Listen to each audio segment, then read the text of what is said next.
Yep. Oh, All right. And let's see. I just want to make sure I got enough commissioners on here for a quorum. Susan, me, Keith, 3, Jean, 4, Daryl, 5, Larry, 6. Okay. All right. We've got quorum for tonight, and just wanted to give a shout out to Carla, who's joining us, who is Director of Neighborhoods. Hello. Hello, Carla. Thank you for joining us. Sure. I'm sitting out on my deck, so I'm gonna mute. So if it's windy, it won't. But it's a beautiful night to be outside. Yes, it is. Hi, Carla. hey, Carla. And Hey, guys. Carla, you're from Cleveland, correct? Frank is also from Cleveland. I am. I heard that conversation. I don't know if you went to Slyman's for corned beef. That's where I went. Slimans, that's I what know the name. Slimans too. That is the name, Slimans. Yes, yes, I know that. 30th that and one, Chester, too. I think it was. Mhm, They have mhm. corned beef 3 inches high on Not their. too far from Chinatown. Can somebody Yeah, send that people to don't me, really- though? I have a friend who has been looking for a good corned beef sandwich, and I promised her I would take her anywhere in the entire state of Ohio to find it. If Sliman's still there, you can't beat their corned It beef is. sandwich. I believe it is. Well, you Slimans. don't. His nephew has a place here in Columbus, Danny's Deli. That's his nephew. Yeah. And Oh, they really? and Lexi's on 3rd downtown. They have the same corned beef. Yep. Really? Oh, that's cool. So I won't disrupt your meeting anymore. I'll mute now. And Carla, it's interesting, Carla, you mentioned that Chinatown. People don't realize that Cleveland has a Chinatown. Oh, yeah. And Penny. I think it consists of just the sign. No. There's a mall, an indoor mall of Chinese. They got an indoor merchants mall and now? restaurants. Mhm. Yeah. Yeah.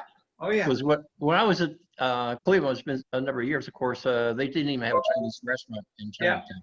30th and Payne, I think, is where it is. Correct. Okay, hold on, everybody, just so I could get a layout of who everybody is. Ryan, you're just joining us. Are you with one of the applications? Yeah, good afternoon, good evening, Jennifer. I'm with Skilkin Gold Development and the Sheets Project on Brice Rd.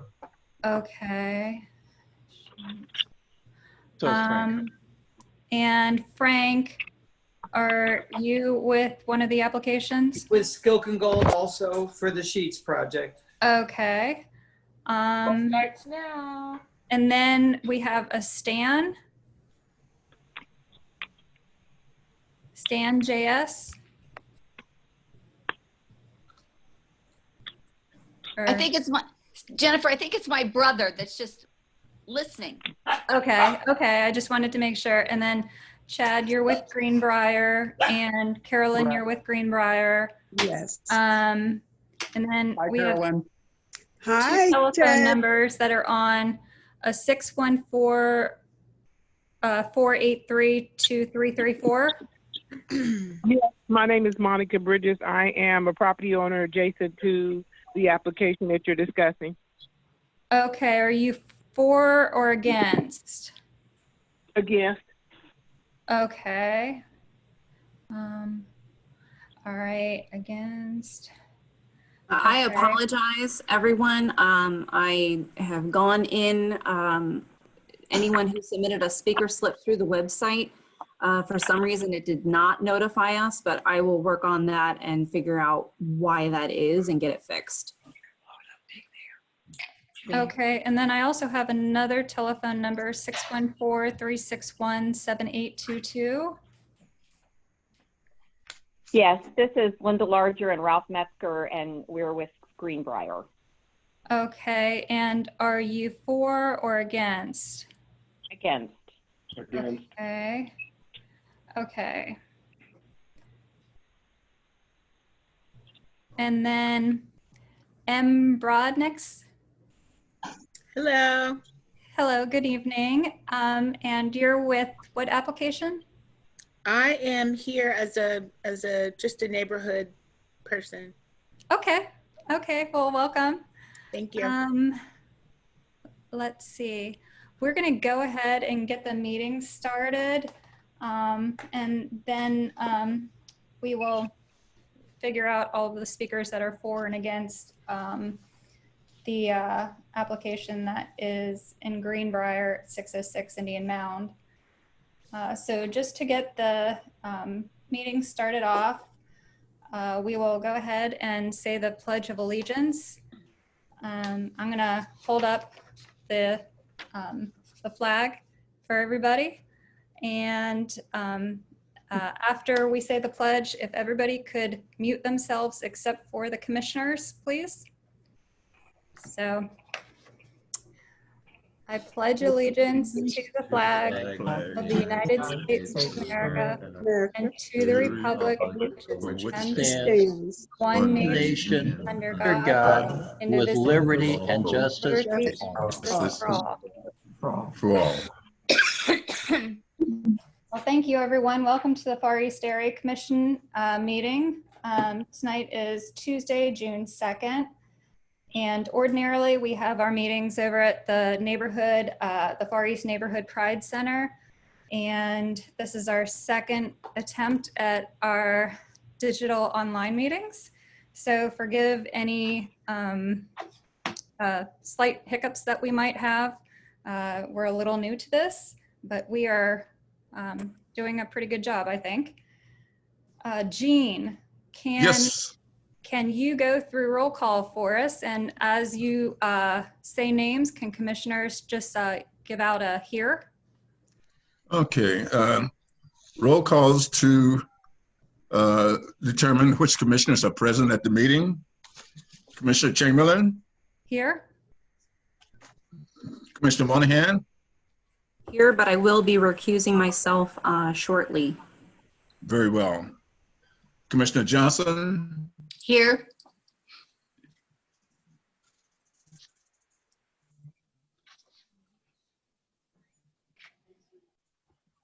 Commissioner Marshall. Here.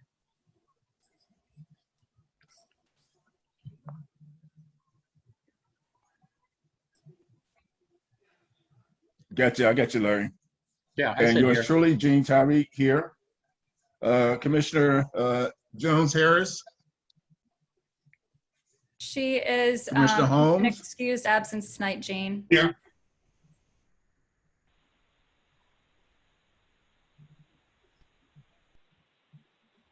Okay. Okay, I have you, Commissioner Holmes.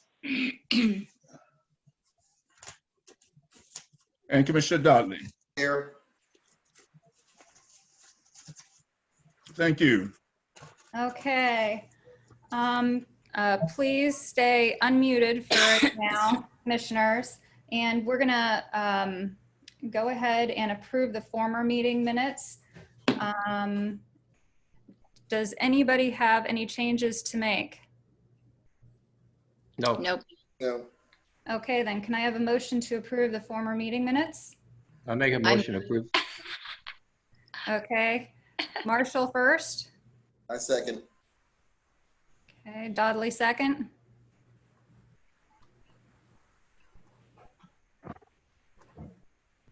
Okay, ladies and gents, we had a motion to approve the May 5th, 2020 minutes, which was approved. Those who approve the minutes, yes. Those who disapprove, no. Commissioner Chamberlain? Yes. Commissioner Monahan? She'll be abstaining for the evening. Okay, then. Commissioner Johnson? Yes. Commissioner Marshall? Yes.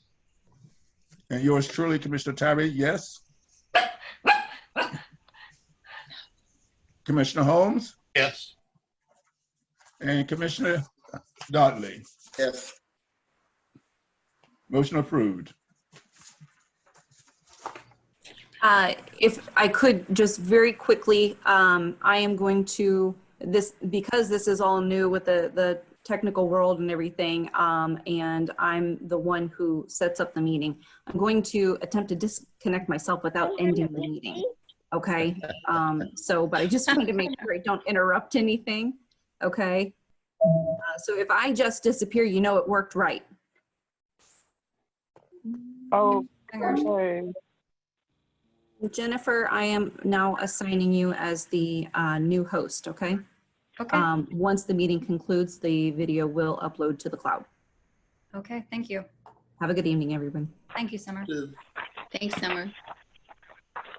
Ah, Okay, it looks like it worked. yeah. Okay. With that, can I have the commissioners please mute themselves? Okay, so right now, everybody should be muted except for Commissioner Marshall, who will go ahead and give us a brief intro into our first zoning, which should be Z20-039, and it's 6067 East Main Street. Good evening. All right, I see Dave Perry is there. Dave, you want to unmute your self? All right. Okay. All right. Basically, 6067 East Main Street is going to be a Moo Moo car wash, and you know, I think everyone's familiar with them. It's in the parking lot of the Value City, and huge parking lot. I've talked to Dave about this, and basically one of the concerns is entrance exit, but there is a stoplight at that shopping center, so it's wide open. He's got plenty of area there. And Dave, you want to give us a brief recap of what's happening and why possibly Moo Moo chose that location? Certainly, Larry. Let me mention Jeff Gilger is also on. Jeff is the VP of Development for Moo Moo Car Wash. So Jeff can add to why this site in particular. Would you like to run through the zoning first or talk about the site in general? You go ahead and talk about the site in general. Yeah. Dave, do you want me to take that one? Jeff, yeah, go ahead on why Moo Moo wants this site and the traffic light for access and so on.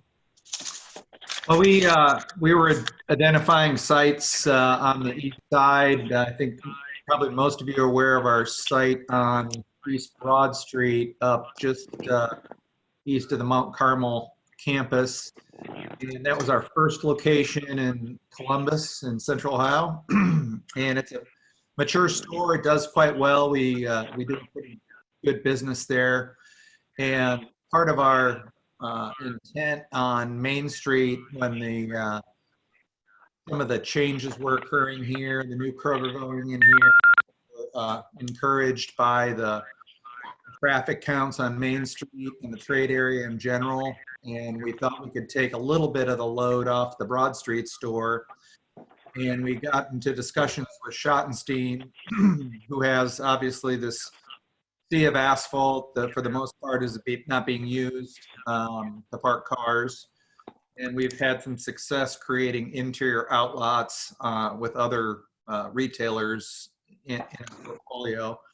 And so that's kind of how the exploration got going here at this location. We like to be the home side, which this is.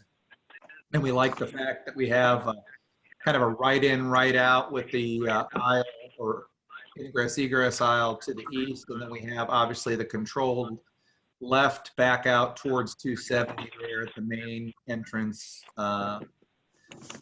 We would envision probably the bulk of the traffic coming through that main entrance and washing their car 3 minutes or less and using the free vacuums.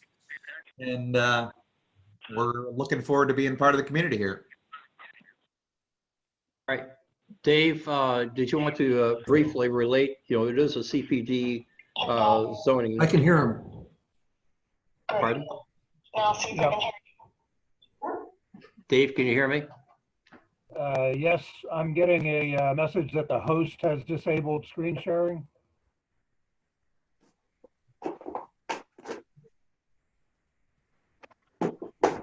The host what? I'm not able to bring up a slide. I'm getting a message that the host has disabled screen sharing. Oh, Okay. Hello, Summer.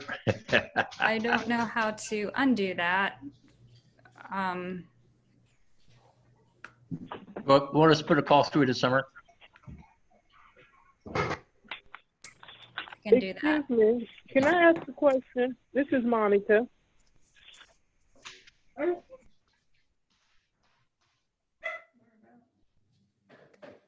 Hello? Yeah. Monica, how can we help you? I had a question. Okay, Monica. Yes. So I guess I'm relatively new. I'm a property owner adjacent to the recommended area for the Move Car Wash. And this is the first that I had knowledge of it. I just received the notification yesterday evening. So I'm a little oblivious to it. So I guess my major question is the decision already been made to go ahead and put the Move Car Wash at the location? Okay, Chair Chamberlain, I think that what we should do is probably take questions from the public in order after the presentator has stated everything, okay? Yes. And there are going to be some questions. I don't know if you want questions from the commissioners before the public, provide their input. We'll have public input as soon as the developer is finished with his presentation, and after commissioners have a chance to ask questions. Right now, we're trying to get Summer back on to turn on screen share. So Monica, we're going to ask you just to hold on a few minutes, okay?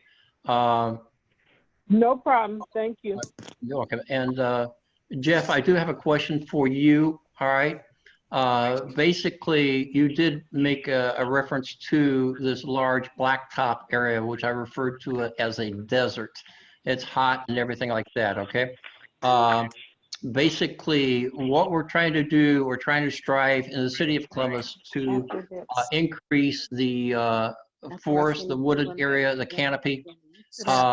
What the suggestion is going to be is to have some type of landscaping, trees, not only for beautification of your project to draw the people in there, of course, but also to add to, like I said, the Columbus canopy. Can we, discuss that option?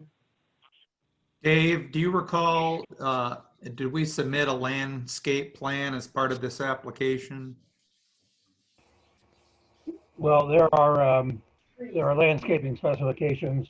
You'll have to meet the interior tree planting requirement of the current code. The Value City parcel was developed 20 or 30 years before the current code requirement. So it is not in compliance with the current landscaping, but your site will need to comply with interior tree planting and street trees for your frontage.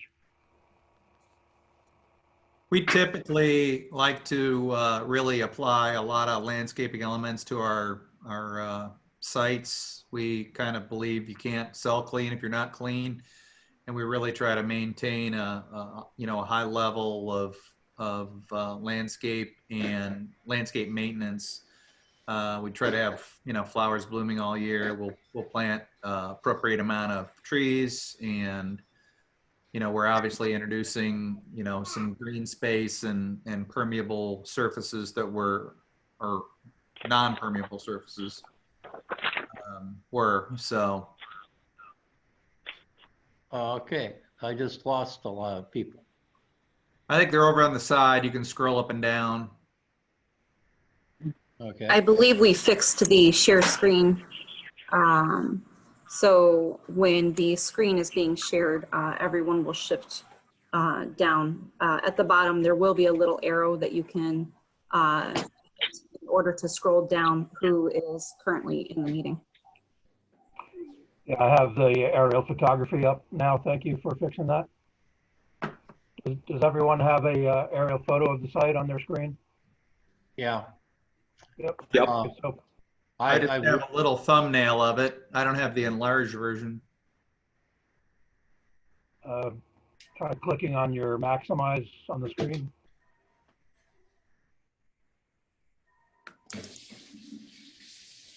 Okay. No, Dave, we're just looking at your file manager. We're not looking at the.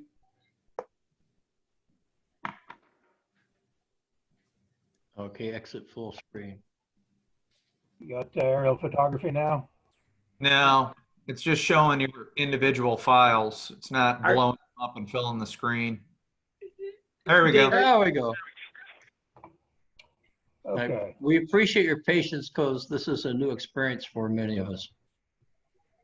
Yep. So, is my okay. cursor moving? So basically, Jeff, it sounds like, you know, and I'm familiar with the Moo Moo Car Wash on 256. Okay. Is it, you know, Dave, you know, the question to you would be, of course, has there been a plan, a site plan indicating the landscaping trees? I don't believe that's been developed at this point in time. Yeah. Okay. All right. Do you want the site plan up, Larry, or the aerial photography? You know, basically what I'm after would be with relationship to the landscape, okay? And my screen just went crazy. Can anyone hear me? I'm seeing Lynne LaCour's screen. I can see and hear you, Larry. Okay. Yeah. I see Lynn's also. Yeah, somebody took the. All right, I got Gene up there. Who has the screen? All right. We are having issues. All right. All right, well, at any rate. Let me ask, I have a question that I know you guys are going to give us a layout. I'm trying to be patient enough to wait for it. Now, if I'm coming from McNaughton going east on Main Street, there's a sign in between those two big parking lot areas. What side of this are you planning on putting in the Moo Moo Car Wash? It's going to be the eastern side of the sign or the western side of the sign? It's east of the sign. Okay, so it's the east of it. Yeah, it's a big area there. I see what you're saying. It's basically in front of the Value City furniture space. Okay.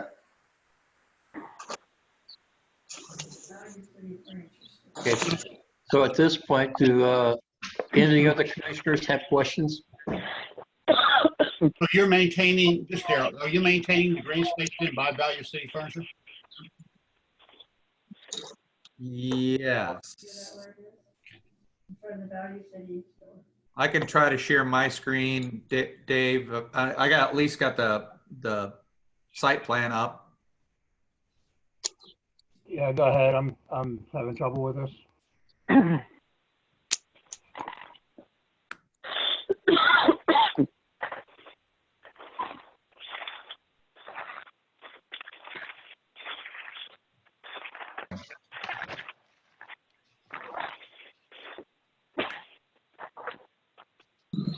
All right, so let's see here.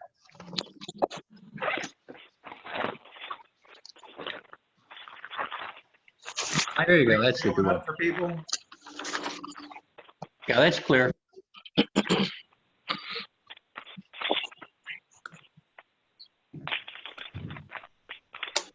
Okay.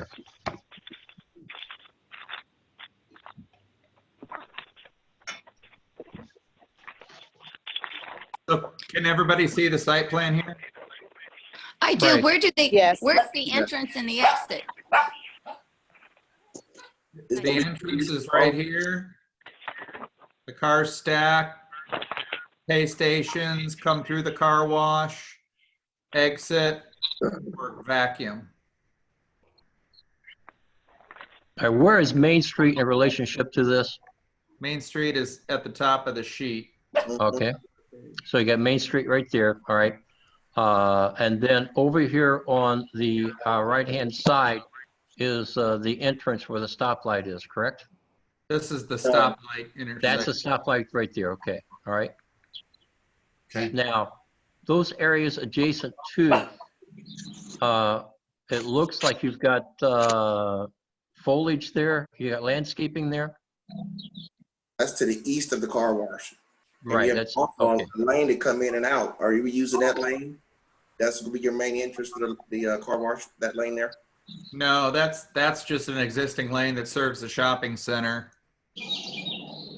I mean, that really the customer can come however they want to come. They can come from the other end of the shopping center through the parking lot.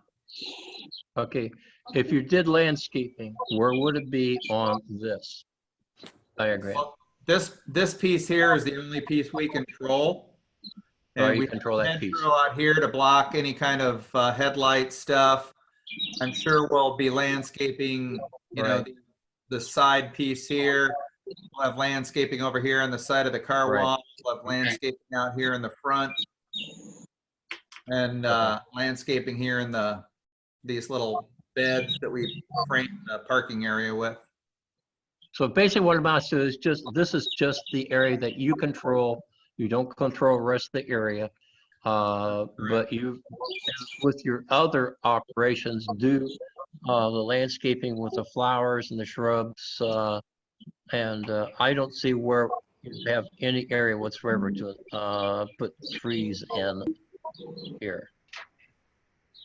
Well, all of the buildings, the site access and the site landscaping stays the same, commissioners, other than the 1.2 acres for Moo, and Moo will be adding the headlights along Main Street. All right.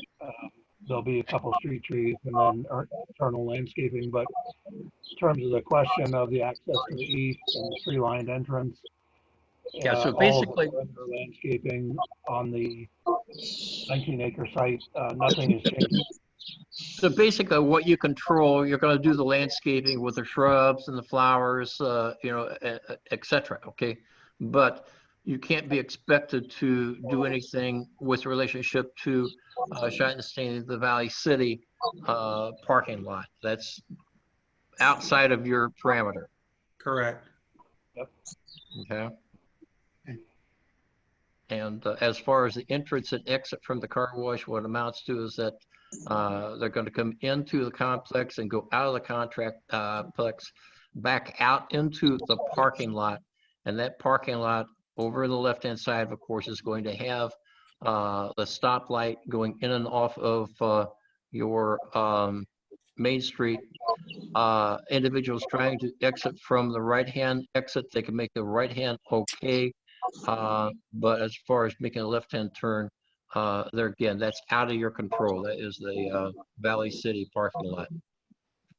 There's no, the Moo site will not have any direct access to Main Street. So there's no change in the Main Street access from what the site presently has with the signalized access and the other driveway on your screen. There's no new driveway for Moo. Okay. Any of the other commissioners have questions? No. All right. Monica, I think you had a question. Was it Monica that had a question? Is she there? Did we lose her? No, I'm here. Sorry about that. Yeah, so I was wanting to know if this was basically a done deal and you were doing the final hearing. As a property owner adjacent, this is the first I heard of it. I just happened to get the notice late in the mail, well, yesterday evening. And so it's all being announced new to me. So I was just trying to come up to snuff as to when all of this got started. And as I said earlier, I am not in favor of it. For one, with me being an adjacent property owner, I already have to contend with Value City's docking and the noise that brings. And my family is not on the line, but I own another piece of property just 3 doors up that would be directly adjacent to it. And we already suffer with unwanted traffic coming through cutting through the property lines and stuff like that.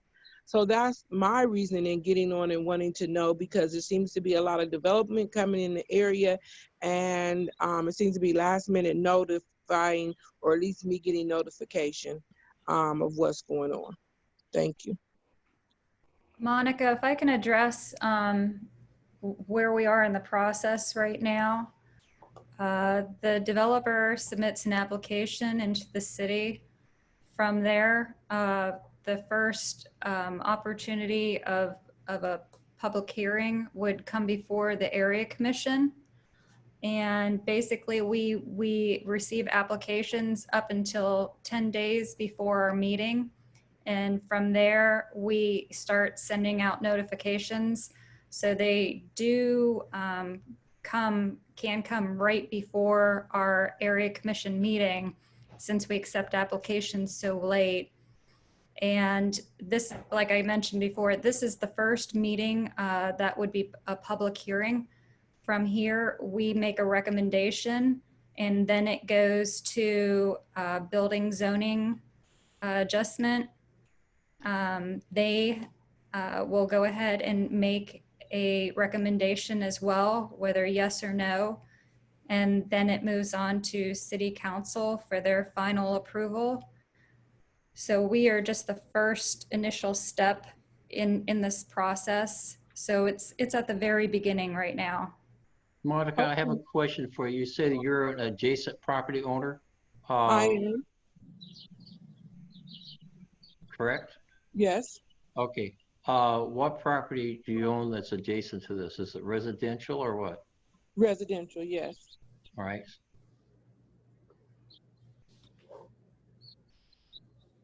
Okay. That would be actually to the east of the Valley City, that is correct. Valley City parking lot. That is correct. Okay. So,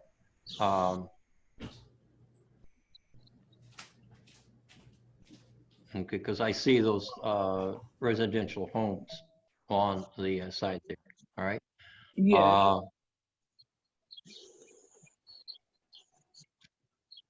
Okay. So, all right. And so, like right now, where it's at, and where he's talking about, from what I'm understanding, where he's recommending putting in the flowers and the trees and the greenery, then that area again would open up to the rear of the residence there. So I'm at 1237. So there's a little more brush to the rear of mine, a little further back. And my mother is directly there where he's proposing to put it at 1193. Okay. Now you do realize that what happens is that Moo Moo Car Wash is limited as to the area which they have things, and what you're talking about is actually a screening from the Valley City parking lot itself, adjacent to your property. Okay. You say screening. Screening, yeah, trees, shrubs, all right, to screen their parking lot from your property. Okay. That is correct. But from the property side, when you're looking into it, is very open to you. The noise, the lights, and everything is available to you, to the parking lot. And so we do suffer with it being there currently, people walking on foot, coming through and cutting through the property. I just recently had, well, we have a lot of more new homeless people in the area. So I just recently had to found a tent with people living in it in the streamline back there. So there are things that we do have to contend with as the neighbors here. Okay. Basically, again, what's going to be an issue, because you're referring to individuals, homeless people, and people cutting through your property. Okay. Moo Moo Car Wash is not like a convenience store where you're going to have people cutting through to get into the store and out of the store. These are individuals that are going to be attracted there in cars and driving through. I am very familiar with Moo Moo Car Wash. I have Okay. utilized Moo Moo Car Wash on the Broad Street location. I am very familiar with what they do as a retail. So I am expressing to you my concerns. And again, the noise level, I do not see it as being something productive, to which has been a more predominantly, in my mind, on this side, a more residence area. My family has been living out here since 1953. So I've seen a lot of the transition and the changes coming along. Right, you've seen a lot of businesses come into that area and leave that area. And Jeff, I have a question for you. What are the hours of operation for Moo Moo Car Wash? We're open from 7 a.m. to 8 p.m. So pretty much at 8 p.m. we go silent. You go silent, and with the exception of security lights, you're basically shut down. Correct. No noise generation whatsoever. And we just did a project up in Westerville adjacent to residential, and did some sound studies and presentation, and at the distance the residences are from our location, there's going to be little to no sound transmission of those distances. So nothing really above the ambient sound level? Correct. The ambient sound level there on Main Street is probably in the 70 to 75 decibel range, and we might produce 80 at the exit, but by the time it travels 150 feet or so, we're below 70 decibels. So actually, the sound coming from your operation will be less than the sound that's actually being emanated by the Main Street traffic. Yeah, Main Street. I would even suggest you get 270 ambient noise at this location. Yeah. Okay. But any type of mounding, could that possibly aid, or fencing? There's quite a bit of fencing and landscaping along the east property line of Value City, and I think Monica, are you towards the south end of the property? Does this help? Manor Drive? No, the north. What, may I ask your house number? 1193 and 1237. Yeah. And you say that's on Manor? Yes.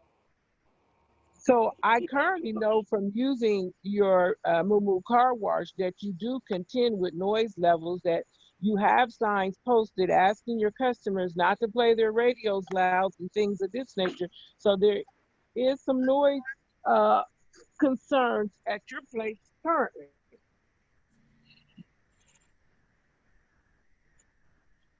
Yeah, I can't speak to what the customers may or may not do. We surely don't want them to do that. However, our staff's trained to kind of deal with that when it arises.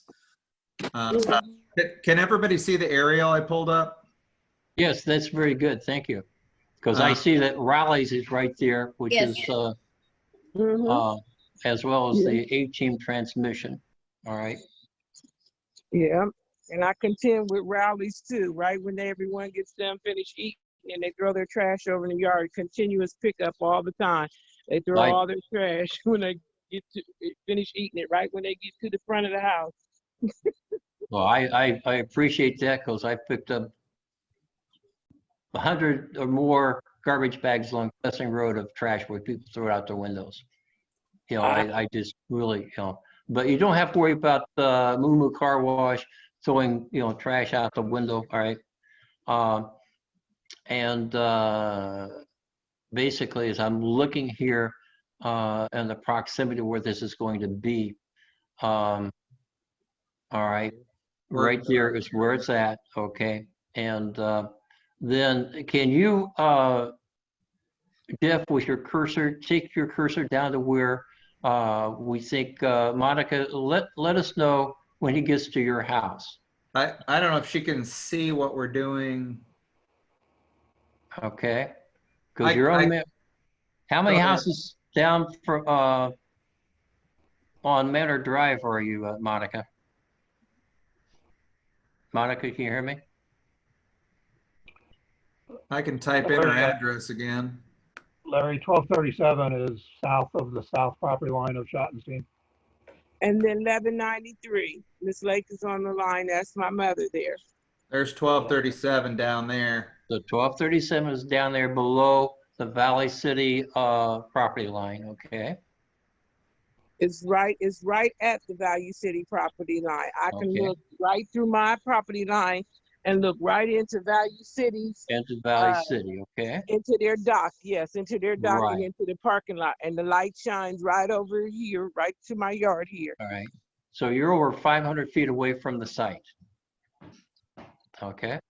And you say that your mother is where? Directly right beside where you're going to put in the moo, right beside 2 houses from Rowley's. Is it 2 So houses? she's 2 houses from Raleigh's, okay? Yeah, 1193. Now, I can see where she'd have a big problem with Raleigh's. Okay. Not only Rowley's, Value City, and whoever else comes through there. Young people, Right. students, all the time. And I can see her having problems, of course, with Dollar Tree. All right. But Dave, you know, can you, or Jeff, can you draw another line so we could see the distance? Sure. Thank you.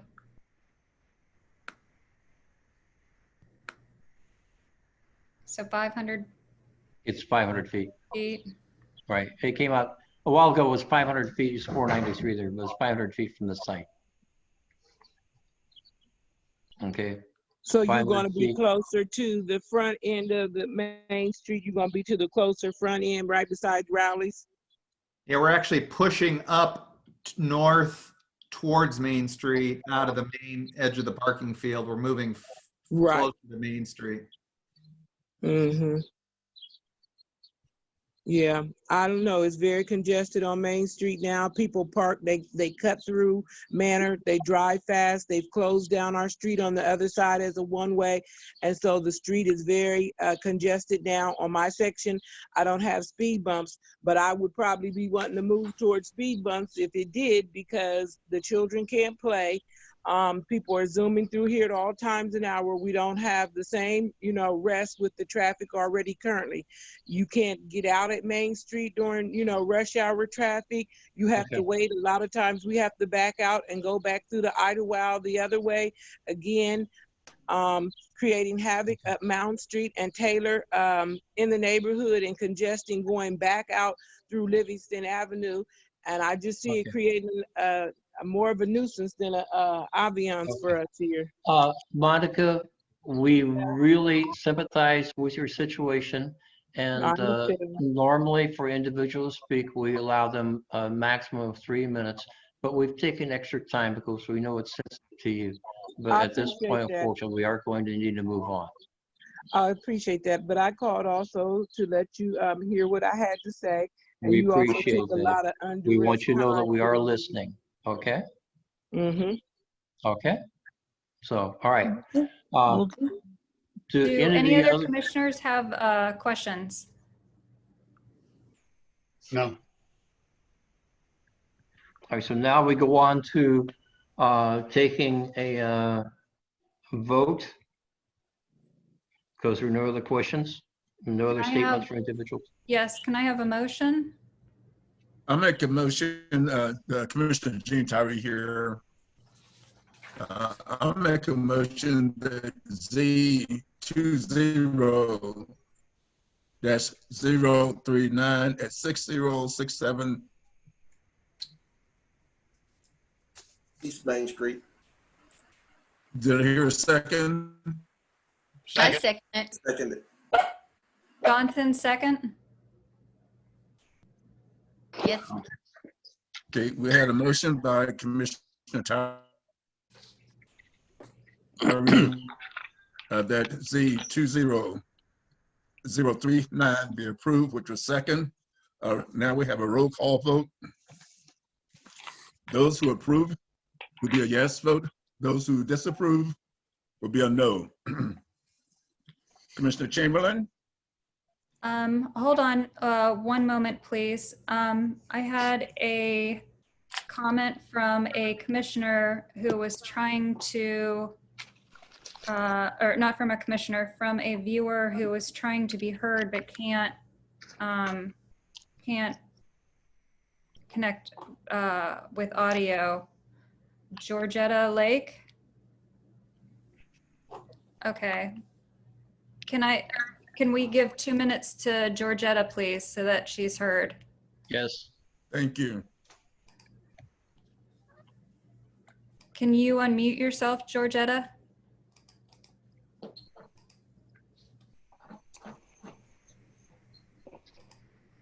Hello? Yes. Gotcha. Can you hear me? Yes, we can. Okay, thank you. First of all, I wanted to say that I did not receive a notice of this meeting, and it seemed like it was just kind of last minute. Luckily, Monica heard about it and told me about it, and that's how I was able to get on to the Zoom. But I had some questions. I had wondered about, you said that this is the first hearing that you've had on this. Is this eventually going to have the zoning committee? Are they eventually going to have a site hearing for this? No. Basically, from the area commission, it goes to the building zoning, and at that point, those individuals which are on the mailing list, which are property owners within 125 feet of the site, will receive the notification. Okay. So if you're in the area and if you're not within 125 feet of the proposed site, that will be the reason that you probably did not receive notification. I think I am within 125 feet, but I did not receive a notice. So, I'm probably closer than Monica is to your site. yeah, because Monica is 500 feet from the actual site. Mm-hmm. Well, And I'm the closer. reason why she got notification is probably because of her mother, which is up at like the close to Raleigh. I am her mother, and I did not receive notification. I'm closer than Monica is. So you're up there. So yes. I'm not exactly sure why you wouldn't have gotten one, because I personally mailed those out last week myself. Okay, I don't either, but I didn't. But I do have some concerns about some of the same things that Monica cited. It is a mess going. We deal with the noise and lights from Value City already, and we deal with people cutting through the property, leaving Value City. As she said, she already mentioned about rallies, but all of those concerns are really they're prevalent. They're ongoing, concerns that we have, and I certainly would have the same concerns with a car wash coming in there. So I want to go on record as saying that right now, I'm not agreeing to this. I'm not approving. I'm opposed to it. I wish I could approve. But right now, I'm opposed to that moo-moo going in there. I really would like to have notification. I'd like to know when the next hearing is so that I can make myself available. You should receive like a 10-day notification for the building zoning. I received nothing. You should receive a 10-day notification from the building zoning commission. All right. Okay. So you'll have the opportunity to attend their meeting and speak up, and again, voice your opposition to the applicant. Okay. Right. Commissioners, this is Dave Perry. Georgetta and Monica are both on the public notice list. The public notice is for the entire Schottenstein property, not Oh, just was the for move. the entire. Okay. Right. All right. They are both on the notice list. So if Monica got one, I'm not sure why, Georgetta, you didn't get one, because they were mailed basically at the same time. No, So, I don't know. okay. So, all right. We do need to move on. Thank you, Georgia. Thank you. Okay, we're voting. Yes, Jean, can you please go ahead with the roll call? Yes.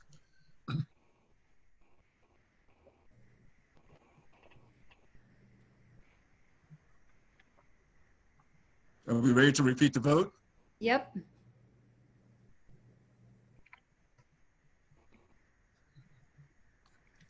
Okay, can you hear me?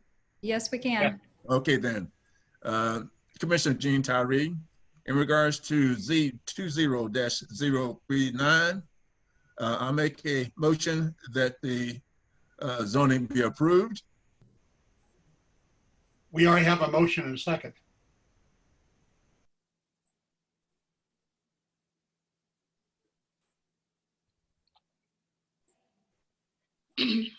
Are you there, Jean? Commissioner Johnson?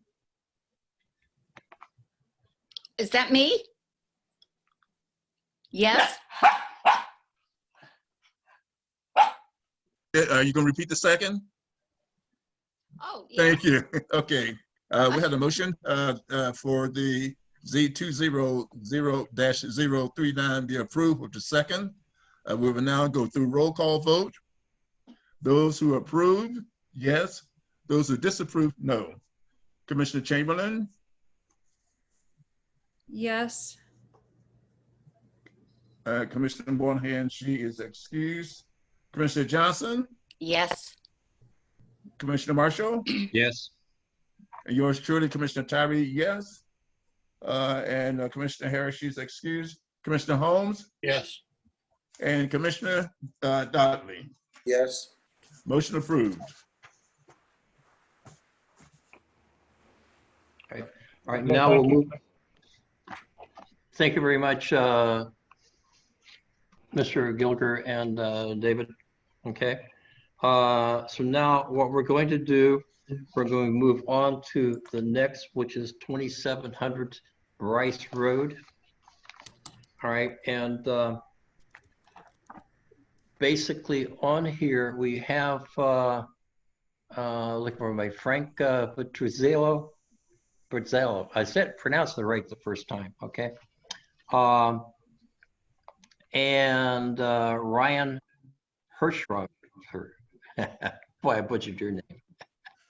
Okay. We both have difficult names just so we can have something to talk about. I'm getting tired. That's the reason why. Yeah. Okay. So It's right. presentation will be by Ryan Herkenrother. Okay. And briefly, what amounts to currently we have a Payless store which is vacant, sitting at the corner, and then we have immediately south of there, I think that's like a restaurant or whatever else that has not succeeded. It's a Payless. You It's a shoe store. Payless at the corner, okay? Yes. Then immediately south of that, there's a second parcel. And that second parcel has, that's like a Chinese restaurant or whatever else that has not succeeded twice. Asian, right. Asian star or whatever, okay?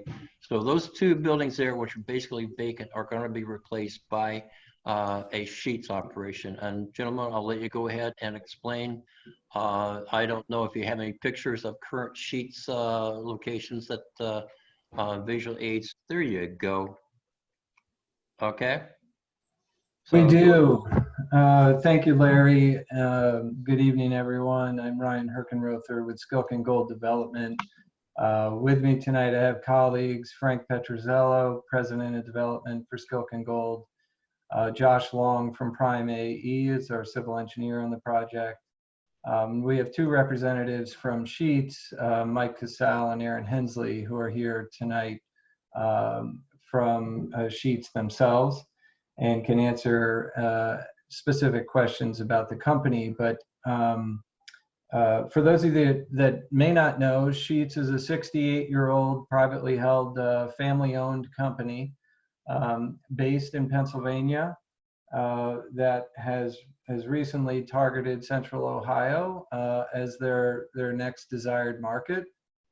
And Sheets is a unique thing, really. It is both a restaurant, convenience store, and gas station all in one. Compact and efficient, but doing a lot of things and doing them well. There are rabid Sheets fans that were thrilled with the announcement that Sheets is coming to Central Ohio. and they have a very passionate following, I think is a way to say it. But I think you'll see, hopefully, with what we're sharing tonight, that what you can expect is a high quality of service and a member of your community that you'll be glad to have. They're active in community efforts everywhere they are. But obviously here we're talking about a rezoning and a development project, and that's what Frank and I do on behalf of Sheets. So here's a typical elevation. This store is in Pennsylvania. You have brick, full brick and stone, 360 degrees around the building,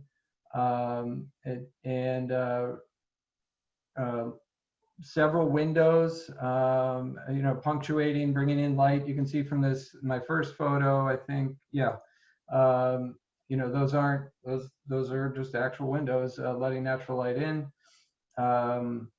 And the awnings, and then a nice cupola as the accent point and the main entrance into the building.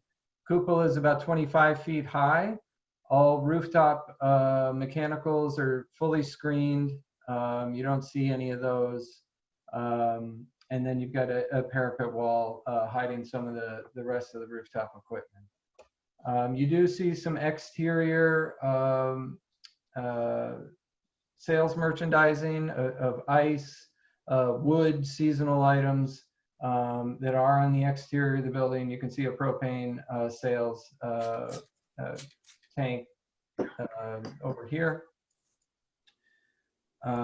But also on the exterior, you do have outdoor seating, and we're planning 16 outdoor seats in our project.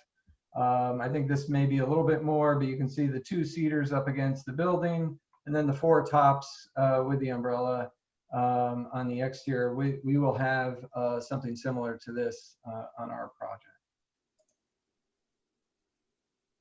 This is just another exterior elevation here. The gas canopy, again, you get some of that stone treatment at the base. The canopy itself is angled, reaching 21 feet at the top, so a little lower than the building itself, and then angling down about 4 feet so that it gets to about 17 feet on the shorter end. But it is pitched at an angle. Just a nice little design element rather than just a straightforward flat canopy. On the interior of the building, you do have interior seating for the restaurant. The restaurant is made to order. Everything's made to order. This food's not lying around, you know, in saran wrap. This is all made to order food that you can either take with you or, you know, sit inside and enjoy. Getting to, so Larry outlined the pay less, and just to orient everyone, here's 70, and you're coming down Brice. This is the Brice Park Shopping Center with the Michaels and Family Dollar. There's a plasma store in here. And we are taking about 1.6 acres on these 2 outlots right here. The Payless and the former Cajun restaurant there.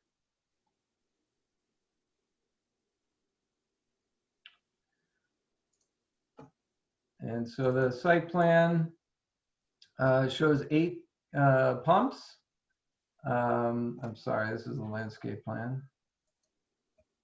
No, that's the landscape plan. 8 pumps. The building oriented closer to Brice Road at the request of the City of Columbus. That was one of their comments from the planning division, that they wanted parking and circulation behind the building. And so we're trying to accommodate that request. In their mind, activating Brice Road we'd be putting in a 5-foot walking path along Brice, and it calls for a 10-foot shared use path along Tussing to the north. You can see that outdoor seating is here on the north side of the building. This is the corner that the cupola, that red cupola would be. All the awnings on both sides, and about 42 parking spaces are planned for the project. To the conversation that we just had, we are planting street trees here along Brice Road and 3 along Tussing. Landscape shrubbery will be planted 2 feet in height at the start of the project, intended to grow up to 3 feet, but 2 feet at the time of planting, providing a visual screen from Brice and Tussing. That is the quick overview of the project. Glad to, I do have some elevations of our building, but they'll be very similar to the project that I showed the photos of. This would be the north elevation here on the bottom. This is the elevation facing Brice Park and towards the east.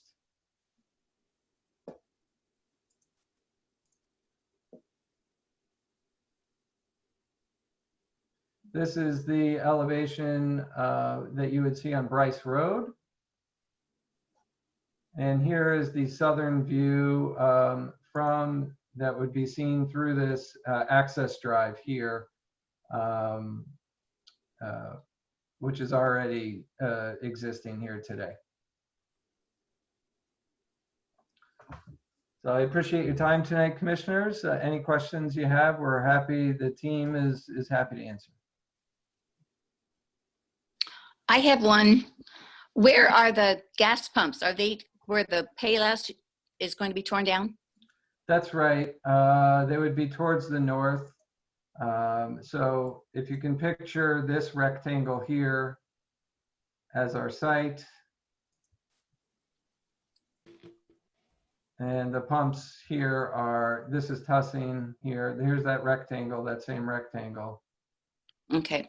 Larry, can we have the zoning committee's recommendation if they have one? Yes, as I was trying to say, Commissioner Holmes is familiar with the Sheets operations, and so he will go ahead and take a couple of minutes to give the recommendation. And after looking at the canopy design, it's what I would have expected out of Sheets. We lived in Canton, Ohio for about 8 years and knew Sheets very well. I would tell you that some of the kids in our youth group actually liked going to Sheets because they liked the pumps, but they were fun. If you can believe that or not, they're very unique. All I'm saying is they're very good. They were a good neighbor, and I'm happy to see them here. So the recommendation, at least from my standpoint, is that we approve. I've considered this too, and basically this is going to be an excellent improvement over 2 vacant buildings. That's for sure. It's also an employment center. So at this point, is okay with Commissioner Holmes. We'll put this back to you, Chair Chamberlain. Do any of the other commissioners have questions before it goes to a vote? I did. Let me see the outline of the building again. At outer, what's it, the eastern parking lot. Normally you guys got real control access and in and out. I see. Yeah, I see it here now. Yeah, so that's right here, sir. Right. This is Brixmore's property. They own this shopping center. Correct. And I'm talking about where you're going to have in front of Sheets. Normally you do have it's really controlled. So I don't see it there, but I did see it on your property drawing. It says it's going to have like a perimeter wall, or that's going to have greenery and also for parking. That's what I was concerned with.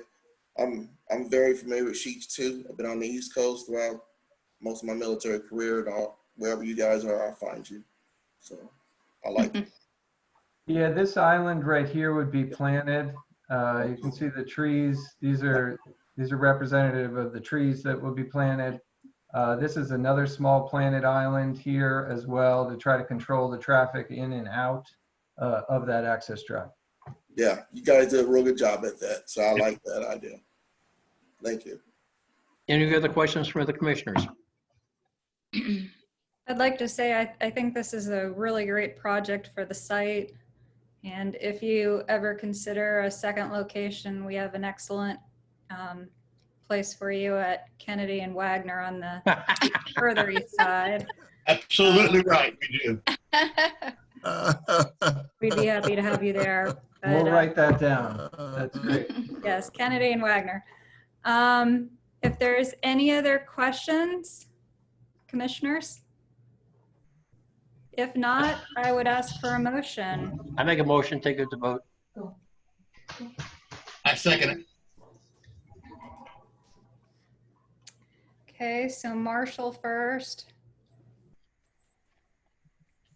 Holmes second. Jean, can you give us a roll call? Yes. Okay, we had a motion on Z 20-038, which was second. The motion was made by Commissioner Marshall, which was second. Roll call voting. Those who approve, yes.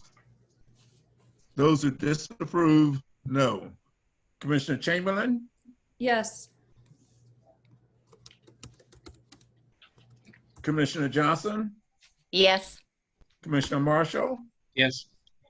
Yours truly, Commissioner Tyree, yes. Commissioner Holmes? Yes. And Commissioner Dudley? Yes. Motion approved. Thank you. Thanks very much, folks. You have a great night. Thank you. You too. Thank you. Hopefully you'll find your corned beef. Thank you. Mr. Okay. Marshall, who do we have next? Okay, we're gonna have a choice between 606 Indian Mound or the Channingway. Can we do Indian Mound? They're next on the All right, agenda. let's do Indian Mound then, okay? Thank you. Do we have a representative here for Indian Mound? Yes, we do. This is Jean Cabral. Jean Cabral? Yes. Okay. Can you hear me? Yeah, I can hear you. Okay. Okay. Don't see a picture. I don't have a camera. Oh, okay. Sorry, I haven't done this before. Okay, basically what I'm asking is 606 Indian Mound Road. I'm going to go ahead and do the facilitating on this, and then Mr. Holmes is going to be doing the one on Channingway. The request here is to allow a garage area in excess of 720 square feet for a total of 1,400 square feet between the existing attached garage and new detached garage. All right. Jean, if you could go ahead and give us a brief overview as to. Well, my client has owned this house for a little while. It was built probably close to 50 years ago. The existing garage it's a split level. It's on the lower left as you look at the front of the house, but you just see a window. You don't see the garage doors, and it's quite small. But it's a very low ceiling, and of course, with big vehicles these days, he can't fit his vehicles in that garage. So he'd like to build this larger garage, and we're actually reducing it in size from 1,400. We're going to actually make it a little bit smaller than that. He's got an enormous yard, so he's going to use the existing garage for yard stuff like a lawnmower and all that, and then put his vehicles in this new garage. So from the street, if you're looking hard, you're going to see the front of a detached garage to the back left behind the house, and you never do see the other garage doors. So that's what, and then because of we'd like a little taller garage door, 9 foot tall instead of the standard 7 or 8. And because of that, we need a little bit higher of overall height. There's a lot of trees on this lot. I don't think any of the neighbors are really going to see it. So that's what we're looking for. Okay. All right. Basically, from what I'm seeing is this, okay? Your current garage is around 400 square feet. And so if I take 400 square feet and you were asking for a total of 1,400 square feet between the existing attached garage and new detached garage, that would be anything from 900 to 1,000 square foot 3-bay garage on the property. What we're actually, after we filed this application, we did some site measurements, and there's an existing swimming pool, and we're going to actually end up being 800 square feet on the new garage. And that would be Instead of- 25 feet by 32 feet. Correct. And you're talking about 17 feet, 7 inches in height. Yes, with a pitched roof. It's not a steep pitch. It's a 412, so it's not going to be overwhelmingly high looking from the street itself. It'll okay. The peak will be right below. And you were stating that the applicant does have a lot of land and does have more whatever else. It seems like having a 800 square foot garage a little bit large for a residential property. Well, he's got, he's a guy, he's got guy trucks, and he has a large pickup, and, a big SUV, and they just don't fit in these garages at all. He can't fit them in at all. So that was one of the reasons why. Then he also has a boat that he'd like to keep inside, because, you're not supposed to keep them outside too, as well. So that's why we're asking for size. Chair Chamberlain, I know that, there's been some input from the community, some for the garage, and probably about 5 times as many against the garage. All right. At this point, did you want to open this up for the public discussion? Yes, I will. We had a little bit of a complication with our speaker slips. For some reason, they weren't attaching to our website. Okay. So we would like to. Well, I tell you what, before we go into the public, maybe we should ask the commissioners if they have any questions on it. Oh, yes. All right, do any of the commissioners have questions? I hear crickets. Let's go to the public. Does he run a small business at his home? Pardon me? I'm sorry. He's a plumber. I'm sorry, electrician. He's an electrician. He is an electrician. I don't know if he's running it from his home or not. I think he's got a warehouse that he keeps all his stuff in, electrical equipment and everything. He just has a lot of vehicles. Thank you. And he's got several cars, couple of trucks, and he does drive his truck back and forth, and he'd like to be able to pull it into a garage. Just to keep in mind, though, if this house did not have a garage at all to begin with, we could, by the code, put a 720 square foot detached garage on the lot. So it's not a lot. It's only 880 square foot bigger than what the zoning code allows. All right. So if you're talking about a 720 square foot garage, if you minus the existing 440, that leaves you what? 330 square foot. Right, which isn't big enough to do. That's not even a 2-car garage. That'd be big enough for a good sized lawnmower and other things a residential property would be using. He wants to keep all that stuff in the attached garage that's already there. Okay. He wants to put that type of thing, the trash cans and because they're always in the way. You did mention that he did have several vehicles, a number of trucks. How many of the trucks that he has is used in business? Well, but I know he's got I've seen him in a pickup truck. I've seen him in a regular car. I believe he said he had a boat. I don't know if he keeps it there right now or not. Okay. So there's, just Does things he have like any that. other vehicles on the premises, such as a trailer? I don't know, to tell you the truth. Okay. The All right. reason why I mean, I when I asked that, read 'cause it too, because I- you never know. I don't know if he has the reason anything why I there. asked that question is I did have the opportunity to drive past in the past couple of days, and it looks like there is a trailer which has to be approximately 20 feet long, about 10 foot high. This is a large trailer that is parked in the driveway.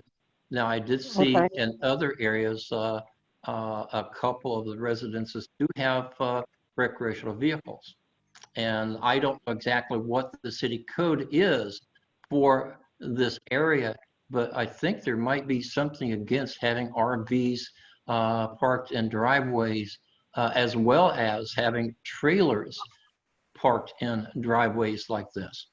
And that's something we would probably prevail upon the code enforcement, all right? But like I said, yeah.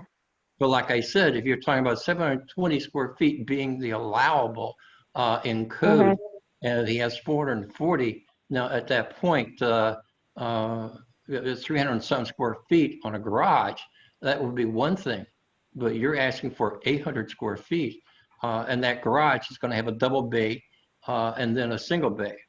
So this is a large garage. So I'll put this back out. But like I'm saying, if he converts the 2-car garage in the house to a livable room, he can put a 720 square foot garage without going through a variance on the lot. I mean, it's not going to be that much smaller than what he's asking for. Where's he trying to put this garage? Is he putting this garage in the front or back? It's in the back, to the back left. It's at the end of the driveway. I see. It's only about 20 feet at the end of the existing driveway. Exactly. It's about 20 foot past the house because there's an existing deck there that we want to avoid so we can get in there. Are you But if you I'm sorry. Are you affirming to us then that there is not a business being operated on that property? It's residential. It's residential property. I mean, he is a self-employed electrician. I don't know, I'm sure he drives his, vehicle home at night. We'd like to be able to put that in the garage, but he doesn't do any work on the premises because he goes out to do his electrical jobs. So I don't really know, to tell you the truth. I know him as an electrician. That's how he found me as well. So this garage is being built for his recreational vehicles or his business and recreation vehicles? Well, he drives a pickup truck, so he does need to come home and put it away because people could steal tools off of it. And then he has, I've seen him in a regular car, and I know he's got a pickup truck too that I know of that I've seen him in. Okay. And his 2-car garage has his home items. These vehicles are so large. Okay, but his 2-car garage has his home items like his lawnmower and snow blower, etc. Well, that's what he'd like to. That's what he'd like to, because you can see it's a pretty big lot. There's a lot of trees as well too, and there's a swimming pool, and there's all kinds of stuff that needs taken care of. It's funny. I have a house with 2 separate garages, and they're filled with stuff, cars and stuff, and lawnmowers and everything. The amount of square footage that you have with that, what would be a second garage on site, that I feel that that's pretty excessive. I would be happier to grant 800 square feet alone for that if he was converting the other garage, the existing garage, into as part of his residence. But having 2 garages where one would exceed what is code, and then still adding the existing garage to it is, in my opinion, highly excessive. Well, I deal with a lot of, over the years, I've done many custom homes. I just finished a large garage up in Delaware County, bigger than this garage. And people have, this day and age, people have a lot of, call them toys, call them vehicles, call them whatever. They have jet skis, they have all kinds of different things, and they need places to put them. But ma'am, keep in mind that is up in Delaware County, and this is in I've done it in Columbus area. too. I did one up near Morse Road a couple of years ago, same sort of thing, and I did get it approved. people have vehicles. I personally own about 6 vehicles, but that's with the family. I mean, isn't it better to put them away than it is to leave them out? I mean, we could clog the whole driveway with cars, and there's really nothing anybody could say about that. Okay. Any other commissioners have any questions before we allow the public to speak? Please go ahead. Okay, so can I have anybody who is here at the meeting who is speaking in favor of the application? Can I have you unmute, and we can take up to 3 speakers.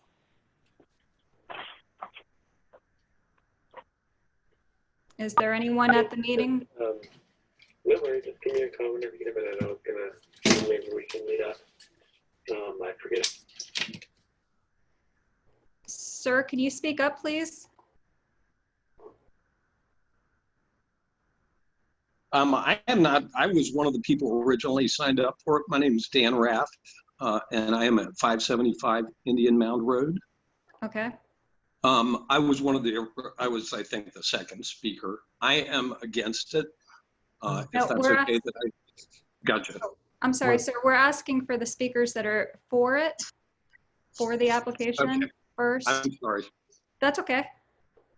Are there any speakers here who are for the application? I think that you've made a 3rd call on that, so I think we should allow Mr. Rath proceed since he is ready. Thank you. I actually signed up, and after I signed up, I received a letter from one of my neighbors who lives in the neighborhood, which I think really nicely summed up my feelings.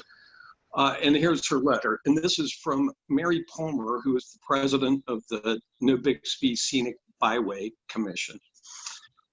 She says, I am writing to express my concern of a proposed change to the landscape of our beautiful community. Our neighborhood is bordered by the only designated urban scenic byway in the city and maybe state.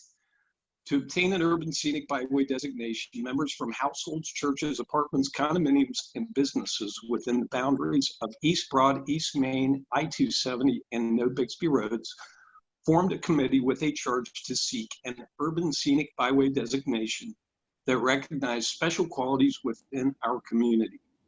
With the guidance of an award-winning landscape architect, we developed and adopted a document titled No Bixby Road Urban Scenic Byway. This document includes an extensive inventory of animals, insects, birds, species, and plants, and designs that contribute and support the designation of an urban scenic byway. The primary purpose is to support and protect the health and beauty of the landscape within our community. It provides guidelines and suggestions to maintain and nurture our scenic environment. We recognize that property owners may come and go. However, the landscape and special qualities that make this community attractive and scenic should remain and be maintained. Columbus City Council members embraced our proposal and passed legislation adopting the first urban scenic byway. Language was added to the Columbus City Code recognizing the No Bixby Road Urban Scenic Byway. This code includes guidelines and recommendations to maintain, support, and nurture the scenic qualities within our neighborhood. I respectfully ask that you consider the guidelines and recommendations of the No Bixby Road Urban Scenic Byway when reviewing proposals impacting our community. Respectfully, Mary Palmer, President of NBSB. And I think that that's my biggest concern is this is a neighborhood. The size of the building that he wants to put there clearly is excessive and would impede the nature in our area. Dan, since you're the expert on the urban scenic highway, are there limitations which would cause you to lose that designation? I would have to pass that on to Mary. She is the author of that. She is the expert. Okay. Dan, in the future, is sometime in the future, is it possible to send us a copy of that? Most certainly. we would appreciate that. Absolutely. Okay. Can we have another speaker that is against the application? I'd like to. Yes, Madam Chair. Oh, I'm sorry. Chad, is that you? No, this is Mark Passion. My screen actually says Jill because I'm using my wife's computer. Okay. And I'm could a I techno go? immigrant. Thank you. Madam Chair, I'd like to go next, please. My name is Carolyn Mellon, if that's okay. Can you give your address, please? Yes, it's 619 Boxford Lane. And the importance of my statement is that we abut, our backyards abut directly with Mr. Sullivan's yard. So we would be directly impacted by Mr. Sullivan's garage. So at this point in time, after talking to the president of the Civics Association, we have 37 people that oppose this variance request, and we have 5 residents that are supporting it. And basically, I'd like to just say that between myself, the Briggs, the Stocks, the Zamonskis, we have probably over 100 years of residency on Boxford Lane. Our yards in some way touch Mr. Sullivan's yards. And we moved here, we chose this neighborhood because of the ambience, because of the quality, and we love it. And my husband and I love it. But like I said before, we abut his yard. And I think what his architect failed to mention is he also has a shed on the yard in addition to his home garage. But let me tell you why else we oppose it. We have a level of consistency in this community which arises out of our deed restrictions. And those deed restrictions dictate, generally where the properties have one single housing, etc. This building, which would be a standalone commercial garage, would literally be the size of a house, 1,400 square feet. And I know his architect just changed that a bit. 1,400 square feet at 17.7 feet tall. And that would be in the backyard across next to our backyard. There's nothing that really blocks that. So basically, and our concern is that Mr. Sullivan is asking to build this garage because he'd like to operate his commercial business out of it. And so we have that concern. This building would violate and be out of character with all of the other buildings in this neighborhood, the whole neighborhood. Basically, we're asking that, and as for the Nellens, the building would really actually impinge on us, and we think affect our property values, as well as the Briggs, as well as the Stocks, as well as the Zamonskis. So the 4 or 5 homes that abut him, we are strongly opposed to this building and know that this building could have a negative impact on our community as a whole. Those are my comments, and I'm willing to more than answer any questions. And I have submitted pictures to the Civics Association of the trailer sitting in the yard. There are commercial trucks that are over there. He does work out of that trailer. The bottom line is, I think that this is wrong for our community, and I would ask that you oppose it. I oppose it strongly, and I would ask that you reject it, please. Ms. Snelling, may I ask you a question? Yes. You just made a comment that he has commercial, of course, but he works out of that trailer that's on the driveway? Yes. I drove past there one day, and he and his electricians were working out of that trailer that you saw parked there. And so the bottom line, and I think there's been issues with the trucks that he's had parked on the street. So this is just not one problem. There are several, but we want to address this building that he wants to put up.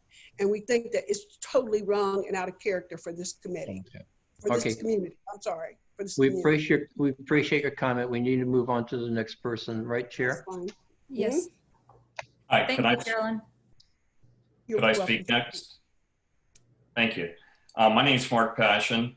I live at 743 Old Farm Road, which is around the corner from Indian Mound. It is I walk that way every day, and it's very clear to anybody who walks by the home that he is running his business from that home. If you look up on the Better Business Bureau website, it lists 606 Indian Mound as the address for the business. It's not unusual for him to have people who are working with him that day to park on the street and then switch to the commercial vehicles when they want to go to work and then return in the evening to reverse that process. If you look up other websites about his business, there's only one other property mentioned, and that's 8341 Waco Lane in Powell, and that is also another residence. It's not a business. I know that his architect says that his garage is small, and the cars have gotten bigger. And that's true. They have gotten bigger since '71. They have not gotten bigger since 2016 when he moved in. He obviously looked at the place, looked at the garage. It was satisfactory at that time. And admittedly, it can't be expanded. I have the very same size garage. I have an SUV, another car. I've got shelving. I've got a full-size freezer. There's plenty you can fit in there. What you can't fit in there are commercial vehicles. When you talk about the size of this building, it is going to be massive. I did not know many of the details of it until Mr. Marshall explained the bays and such. But it's going to be a monstrous structure, and it's going to be difficult to hide, even being on the back corner of the house.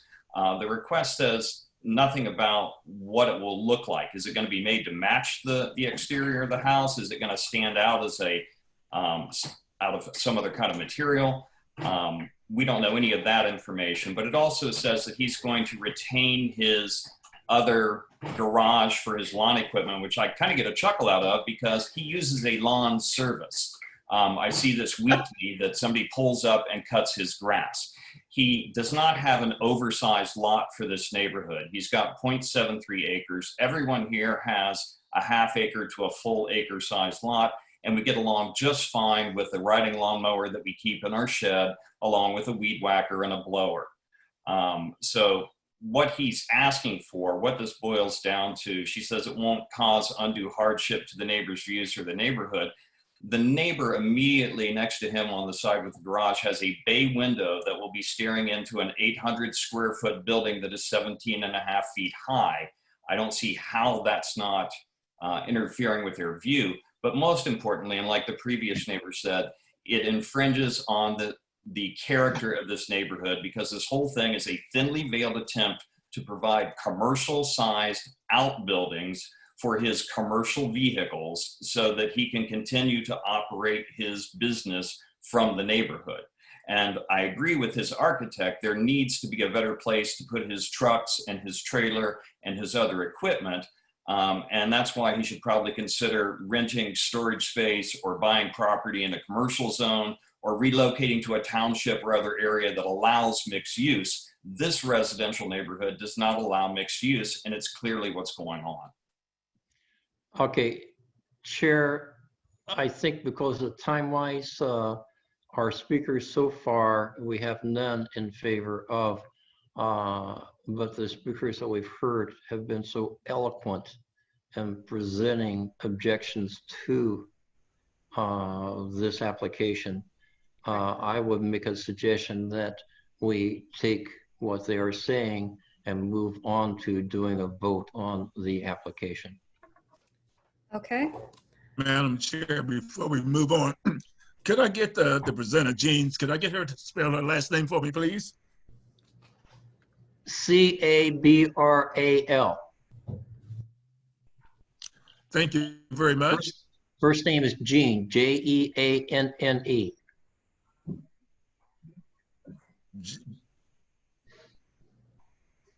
Thank you. Okay. Can I have a motion? Madam Chair, I make a motion that, let me look into it, that BZA 20-036 be approved.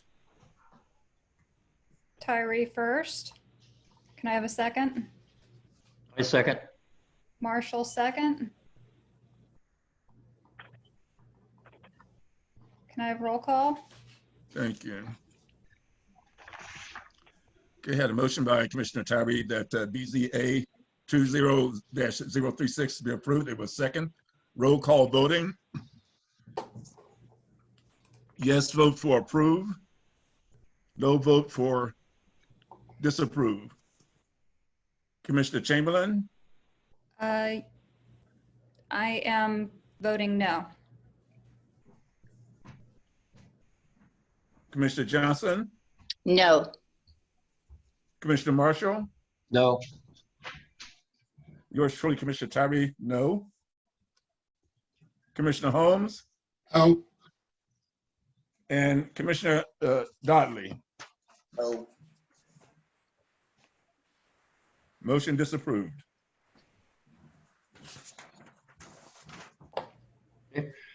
With that said and finished, we will now proceed with the 6065 Channingway. Right. We'd like to thank everybody who came to the meeting tonight. And we would encourage your community. You showed up strong here tonight. We encourage you to continue coming to meetings and representing your community with us. Thank you. Thank you. Okay, on BZA 20044, which is 6065, there are several variances that are being required. One is a variance from 3312.19, which it will exempt existing parking lot from additional lighting. This is a bar area. 3312.21, they also want to exempt a parking lot from additional trees. They're also asking for a variance on 3312.49, which is to reduce the number of parking places from 68 to 53.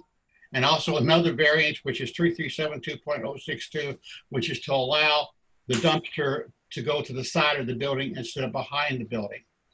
At this point, as far as I can tell from looking at the structure, it is not being used. It is in renovation.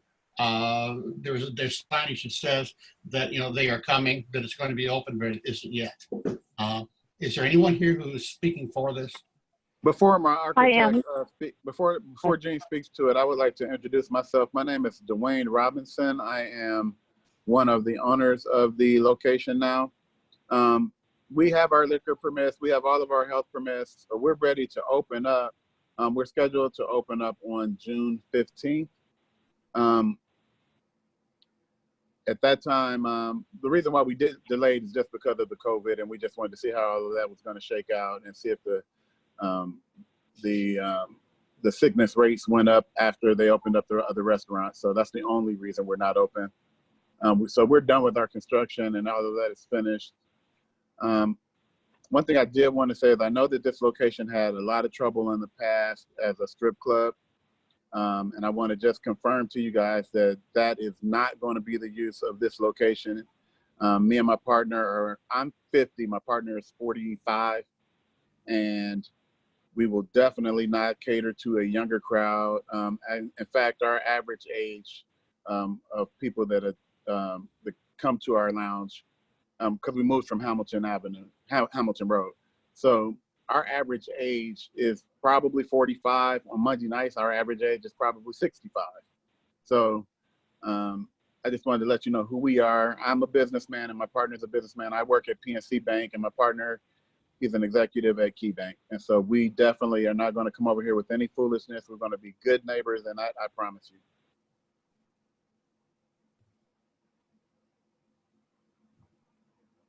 Larry, anything?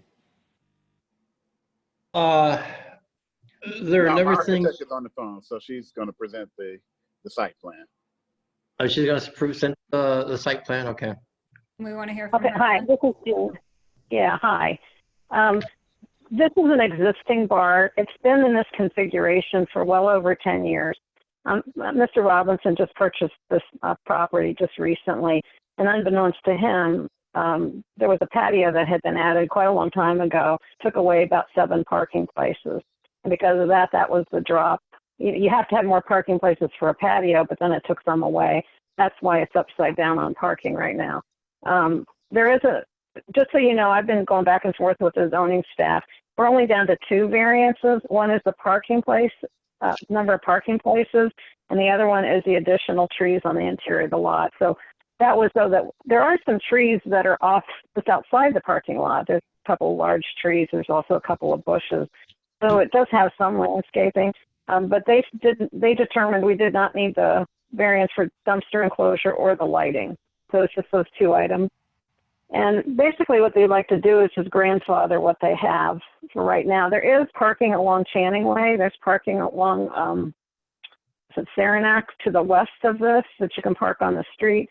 At night, Chase Bank allows people to park on their lot too. So there's a lot of, and also too, Dwayne had said that he anticipates people walking from some of the apartments over to the west, the Channingway apartments. So it shouldn't be. Okay. I have a question for you, okay? As I was looking at the aerial view of the site, as you're going over towards Country Club or whatever else, yes, you have the parking lot there, but you have a lot of open space to the west. Well, there's some of this is why can't you just expand the parking lot for the number of parking places you need? Well, part of the reason, and Dwayne can attest to this as well, the bar has now had to shut down because of the COVID flu. This bar has been shut down too. You know, it's a money issue at this point in time, and since it's been like this for a long time, we would like, if we need to, we could add a little bit, but once you go over a certain square footage, you end up getting into stormwater calculations, which can cost $20,000, $30,000, $40,000 plus your paving. So some of it is just to memorialize what we have. So can you and repeat what we have, I guess. Sure. Can you repeat which variance it is that you are? So you don't need the lighting, right? No, They say they and we don't need the lighting. dumpster. And the dumpster. So you're looking for Correct. number 2 and number 3, which is the additional trees, and then just the amount of parking spaces from 68 down to 53. Is that right? Yeah, correct. Okay. My question to you would be, or my comment would be, if you could add possibly another 2 or 3 more parking spaces to allow for islands, tree islands.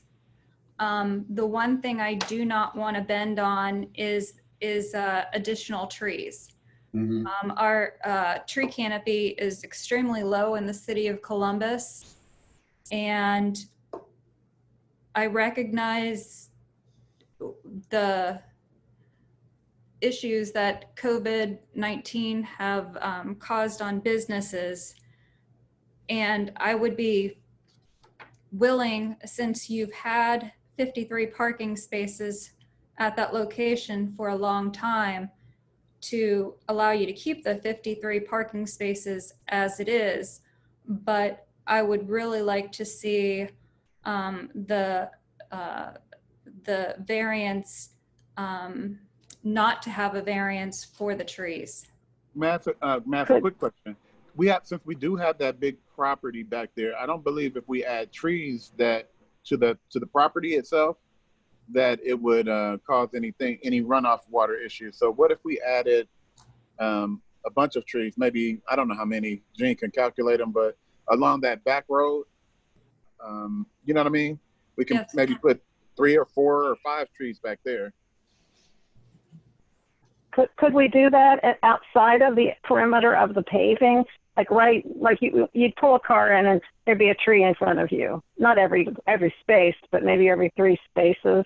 We could put a tree, and it would screen the parking lot from Channingway somewhat too. because, I mean, part of the code right now is that they want you to take the equivalent of a parking space and put a tree there. So it's kind of inside all the parking. But if we did outside of it, would that be acceptable if we added more than the required 6 trees? We went up to like 10? I would be happy with that. I'm sorry if I look like I'm looking away, but I'm working on 2 different computers right here because I've got your site plan pulled up on another one. Okay. Yeah, I mean, we can, and also too, I think Dwayne and I had talked about, there's one spot where I could add maybe 3 spaces and, you know, not impact the stormwater issues, you know, because there is a drain in the parking lot to drain the water away. But once you get over, you know, a certain number of spaces, you have to go through site engineering and everything. But we could add a few, like maybe about 3 parking places as you drive in from on the northern curb cut. And you go straight ahead, and there's room there for 3 or 4 spaces. And it's it's not inside that parking setback. I mean, you're not impinging on the parking setback from Channingway. So if we did a combination of trees and a couple more spaces, so maybe we get up to 56 spaces, but add, instead of 6 internal trees, add like 10, because really you need 6 trees total. There's only 1 there right now. So if we added like, you know, 9 trees, get up to 10, but they'd be outside the parking space. And then we add 3 spaces. Is that agreeable to you, Dwayne? Yes, we can do that. Okay, and then Larry, can I ask, I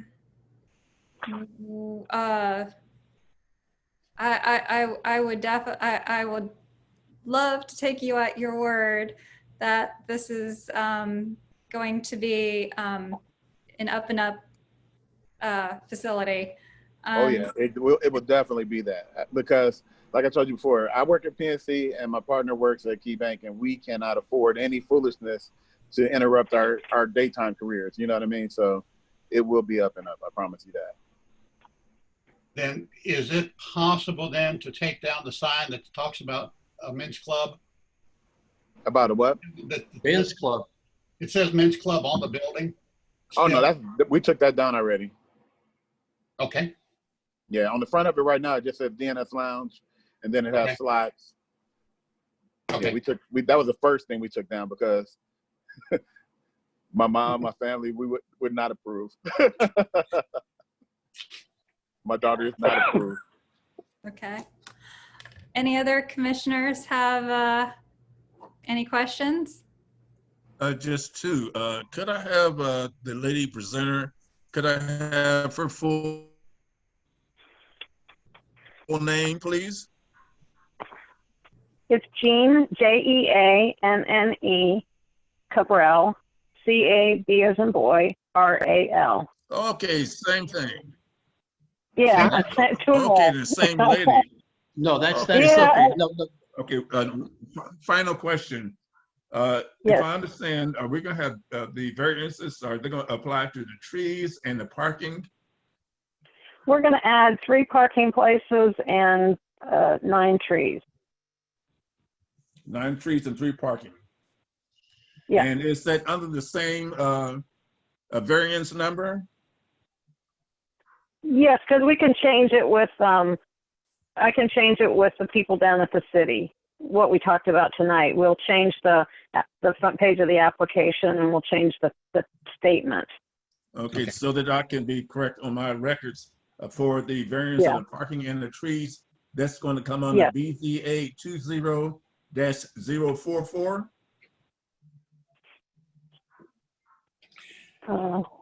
Is that correct, Jean? You know what? I have a different number on mine. Huh. Okay, what number do you have? I had 19-085Z, Z19085. Let me make sure. Maybe I have the wrong BZA number. Z19 is 2019. This should be Z20. Right. Yeah, I know. You're right. So let's see. Make sure. BZA 20-044. That's what I have. That's what it is. Yeah. Okay, so we're going to have both of those variants, those changes, the trees and the parking. The 9 trees and the 3 additional parking spaces will come under that, the BZA 20-044. And that's, just to be clear, the trees will be added to the property, not taking out any of the existing parking spaces. Yes, that's what I'm Okay, that's proposing. what I have. Add additional 9 trees. Yes. 9 Right. trees, and you're going to put in 3 additional parking places. Yes. Okay, good. Okay, so my record is correct. And Dwayne, just apologize to you. When I didn't look at the picture I took today, I looked at Google Earth. It's a different picture altogether, and I apologize to you on that. Oh, no problem. I'm glad you took it down. Oh, yeah. I don't want you to get trouble with your mother. Right, absolutely. Yeah. Okay, then, if that is everything and we don't have any other questions from commissioners, can we have a motion to approve I'd like BZA? I'd like to make a motion that BZA 20-004 be approved with the Now I have that 044 modification that was expressed. I second it. Wait a minute, Jean, it should be BZA 20-044. Yes. Yes. BZA 20-044? Yes, correct. Okay, yes. Okay, that and the motion was to be approved with the modification that we expressed this afternoon. With the modification that those modifications include the additional of 9 trees and 3 parking places. Yes. Yes. Okay, did we have a second? I did. I seconded it. Okay. Tyree first, Dudley second. Okay, we had a motion by Commissioner Tyree, which was second, that BZA 20-044 be approved with the noted modifications. Roll call voting. Those in favor of the motion, yes. Those who approve, yes, my correction. Those who approve, yes. Those who disapprove, no. Commissioner Chamberlain? Yes. Commissioner Johnson? Yes. Commissioner Marshall? Yes. And yours truly, Commissioner Tyree, yes. Commissioner Holmes? Yes. And Commissioner Dobbie? Yes. The motion approved. Thank you very much. Thank you very much. We won't let you down. Thank you very much. Thank you. Thank you. Chair Bye-bye. Chamberlain, it is now past 8:30, and I know you're setting a time limit where we're going to stop the meeting around 8:30. We still haven't gotten to the green earth, which is going to be a lengthy issue. Unfortunately, I do have a problem that's popped up with one of my neighbors from Nepal that I need to attend to. So if I may make the suggestion, I suggest that we table green earth until next month, our next meeting. Yes, it looks like we lost Rebecca. But we still have Jim and Julia. Yes. Hello there, this is Rebecca Mott. Do you hear me? She's on Jim and Julia. Hello. Hello, this is Rebecca Mott. Do you hear me? Oh, I see you, Rebecca. Yeah. Rebecca? Yes, do you hear me? Yes. Okay. Do we have time to move forward on this matter? Because we are all here and present to move forward, and we were tabled from last month. But if, I'd like to ask my client if he's okay with tabling, but we would like to move forward. We're all here. I would want to interject. The reason for you being tabled last month was at your request, not the commission's request. That's correct. Our client was traveling at that time. Why do we need to table this time? Because we were setting a time limit on the meeting from 6:45 to 8:30. Right now it's past 8:30, and I'm estimating a good 45 minutes possibility in doing the application. Okay, could we respectfully request to be first on the agenda in the next month's meeting? Yes, we can do that. Mr. Catogno, would you be okay with that? That's fine. That's ridiculous. Yep. Thank Okay. you. Thank you. Everybody have a good evening. Okay, All right. thank you very Good evening. much. Thank you. All right, so is the rest of the meeting going to be business that I do not have to be here for? No, you do not have to be here, Larry. Then I will. And I'm going to probably, I can't stay too much longer either. I'm sorry that our Indian Mound, well, and East Main Street ran so long this evening. Also, the Moo Moo Car Wash did extend beyond our expectations. Yes. Okay, but have to The listen one to thing that I the- would like to say, any commissioners, if you need to leave, feel free. I just wanted to extend a thank you to Commissioner Holmes for having our paperwork go through on our budget, not only to close out last year's budget, but we were pretty quick to turn around and turn in the paperwork for this upcoming year's budget. And I thank you because I know that was a lot of work. That was fun. It was fun. The other thing you need to know, though, is I just got a message from Julia today, and she debited our account by $48. So we have $300 left in the account to carry over. Okay. Okay. May I interject something at this time? Yes. Miss Broadnex. Miss, are you there? There she is. Unmute yourself. Unmute. Here. Hi. You've been Hi. sitting there so patiently all night. I just couldn't resist. I'm new. I've been here for a year, so I need to get involved. So here I am. And Susan is my neighbor. Oh. We won't Who's hold your that neighbor? against you. Who's your neighbor? We do Susan? have, Okay. Thank you for having me. we do have open commission seats. Oh, okay. If you'd like to hang around for a couple of meetings and kind of see if it's something that you're interested in, I'll do that. we would be happy to have you. Okay, I'll do that. Okay. And if you have That was a interest good in one. joining, you get a lollipop. I didn't get a lollipop, Gene. If you can survive tonight, wait till next month. That's right. Okay. All right. I'm going to leave. All right. Thanks, you guys. Thank you. Thank you. Commissioner Marshall. Lynn, do you have any updates? Just 1 minute. I want to make, did Ms. Broadnex leave? Yes. Yes. Oh, okay. I wanted to connect with her maybe next month. Susan, do you think you can get your information to Lynn? Okay, that's good.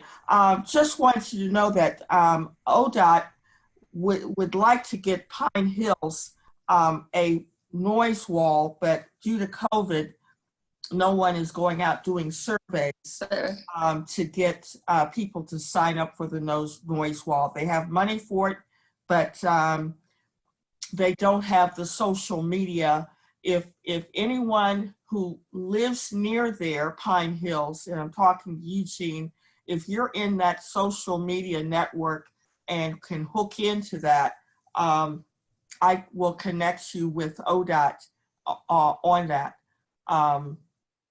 to see if we can, instead of going door to door, get connections as it relates to people through social media to say yes to the noise wall. I did tell also, Gene, that I did hear a discussion of a nursing home in the area having COVID. I won't say where it is, but as we know, staff members go in and nursing homes are in quarantine. So we do know COVID is out there still in our area. I think that is it. Oh, as I mentioned to Commissioner Susan Johnson, ODOT is very interested in doing a noise wall along her perimeter also, but that hasn't come up yet. They haven't talked to me about that yet. And that's all I have unless anyone has anything for me. Lynn, is that wall on 270 or yeah, on 270 or on 70? All I know is they said that your neighborhood would be the neighborhood they would be in contact with. Okay. And Susan, what's the name of your neighborhood again? Walnut Hill Park. Walnut Hills, okay.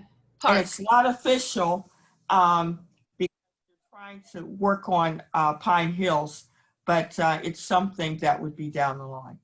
Okay. You know, Lynn, there is retaining noise barriers going all from the 270 from our area all the way down to Broad Street. So I'm a little confused about Pine Hill and Walnut Hill. So if you don't mind, I'd like to talk with you on that offline. Let's do that. Let's do that. Okay, thank you.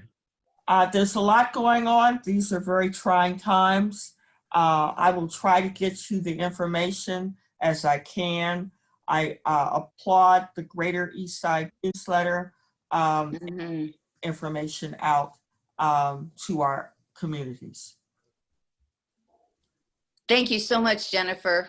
Oh, you're very welcome. We really appreciate it. You're welcome. It makes a big difference. Yes, it does. I need to get going here and check on somebody. Yeah. But thank you for everyone attending tonight. I really appreciate it. And So how much are you willing to pay for a motion to adjourn? I would love a motion to adjourn, please. Who was first?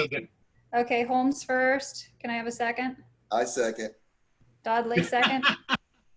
Boy, you're pretty popular tonight with a second. And Madam Chair, if I may offer instead of a roll call, could we have a voice vote? Amen. Yes, a voice vote. Commissioner Chamberlain? Yes. Commissioner Johnson? Yes. Commissioner Marsh? Oh, he's gone. Commissioner Tyree? Yes. Commissioner Holmes? Yeah. And Commissioner Dodley? Yes, yes. Motion approved. Thank you. We're adjourned. And the only thing I want to know is what is this about a brick behind you? Your sign. Oh. Even a brick wants to be something. That's a popular, that's from a movie. It's one of my favorite movies, and from a famous architect. Okay. So. Just one of my favorite things. Even brick wants to be something. That's it. Well, good night, everybody. Thank you very much. Thank you. Thank you, Jennifer. All right. Thank Yes, you. Thank you. Thank you. Thanks, commissioners. Thanks. Bye. Bye.